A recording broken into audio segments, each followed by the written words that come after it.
Hi hello నమస్తే శ్రీనివాస్ ఈరోజు మేము మా అక్క వాళ్ళు మామిడికాయ పచ్చడి పెట్టుకో చూద్దాం ఎట్లా పెడతాం అక్క చెప్పక్క ఏమేమి పడతాయి ఎట్లా పడతాయో. నేను ఈ బౌల్ తోటి 5 వచ్చినాయి. ఇవి దాదాపు 2 కేజీ మామిడికాయలు ఉన్నాయి, కట్ చేసినాయి. ఈ గిన్నెతోని మామిడికాయ ముక్కలు అనేది 5 డబ్బాలు వచ్చినాయి అనమాట. 5 గిన్నెలు వస్తే దాని పావంతు ఇది జీలకర్ర పొడి వేస్తుంది. ఇంకా అక్క ఆవ పొడి అంటే ఇది 5 వచ్చినాయి కాబట్టి ఒకటి మొత్తం ఉప్పు వేసుకున్నాను. ఓకే, ఇది ఇంత ఆవపిండి తీసుకున్నాను. ఇది జీలకర్ర పొడి ఒక 2 టేబుల్ స్పూన్స్ మెంతి పిండి. ఇది 1/2 కేజీ ఎల్లిపాయలు తీసుకున్నాను. ఇవి కొన్ని ఏమో వేయడానికి, ఇదేమో కొంచెం పేస్ట్ లైట్ గా వేసాను పేస్ట్. అలాగే కొన్ని జీడి గింజలు కూడా లాస్ట్ ఎందుకంటే ముక్క కొంచెం మంచిగా ఉంటుంది అనమాట. అలాగే మేము మా తెలంగాణ స్టైల్ ఏంటంటే ముందే మేము ఆయిల్ జీలకర్ర ఆవాలు వేసుకొని తాలింపు పెట్టుకొని మొత్తం చల్లార్చాలి. ఇది మా తెలంగాణ స్టైల్ అనమాట. ఇప్పుడు మనము కొంచెం ఆయిల్ వేసుకోవాలి, మొత్తం చల్లారాలి. గోరువెచ్చని ఆయిల్ కూడా మొత్తం చల్లారు. మొత్తం చల్లారిన నూనెనే ఇప్పుడు ముక్కలకు పట్టిస్తుంది అనమాట.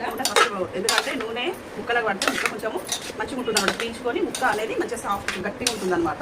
మనకి టిప్పు బాగుంది. మన ముక్కలు అనేది మెత్తబడకుండా సంవత్సరం కాలం పాటు పచ్చడి అనేది ఉండాలంటే ఆయిల్ చల్లటి నూనెని ముక్కలకు పట్టించి పెట్టుకోవాలా. కారపొడి ఇట్లా నిండుగా తీసుకోవాలి, ఎందుకంటే 5 తీసుకున్నాం కాబట్టి 5 గిన్నెలు ముక్కలు తీసుకున్నాం అంటే ఒకటికి కారపొడి తీసుకోవాలి. సరిపడా కారం కలుపుతుంది, ఆయిల్ కలిపినాం కదా ఆల్రెడీ. ఇప్పుడు కారం పొడి, నెక్స్ట్ దానికి సరిపడా ఉప్పు కూడా కారం ఎంత తీసుకున్నామో ఉప్పు కూడా అంతే, ఒకటి. ఇది కారం పట్టించిన కారం అండి, కొంచెం ఘాటుగా ఉంటుంది. కారం పొడి నిండుగా తీసుకున్నాం కదా, ఉప్పు కొంచెం తక్కువ తీసుకున్నాం, ఎందుకంటే మనము 3 రోజుల తర్వాత తీస్తాం కదా, అప్పుడు తక్కువ వేసుకోవచ్చు. మనం సరిపడా ఉప్పు. గుజ్జు ఎక్కువ అంటే గ్రేవీ ఎక్కువ కావాలనుకుంటే దీని ఇంత తీసుకోవచ్చు అండి. నేను కొంచెం ఇంత తీసుకున్నాను, అది మన ఇష్టం అండి. ఇది మెంతిపిండి, ఇది జీలకర్ర,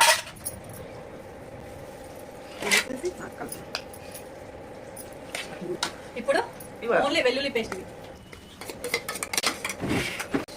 వేసి కలబెట్టుకోవాలి. నీళ్ళ ఆయిల్ ఇట్లా పోసేసి మనం జీడి మామిడికాయ జీడి కొని వెల్లుల్లిపాయలు వేసి ఇట్లా కలుపుకోవాలి. ఇందాక పేస్ట్ వేసినాము, ఇప్పుడు ఓన్లీ వెల్లుల్లి రిబ్బలు మాత్రమే. ఆయిల్ తక్కువ ఉంటే మనం 3 రోజులు కలిపినప్పుడు వేసుకోవచ్చు. కాచి చల్లార్చి పోసుకుంటే ఆయిల్ ఈ విధంగానే కలుపుకోవాలా, తర్వాత ఆయిల్ అనేది ఊరుతుందండి. తెలంగాణ స్టైల్ మామిడికాయ పచ్చడి రెడీ.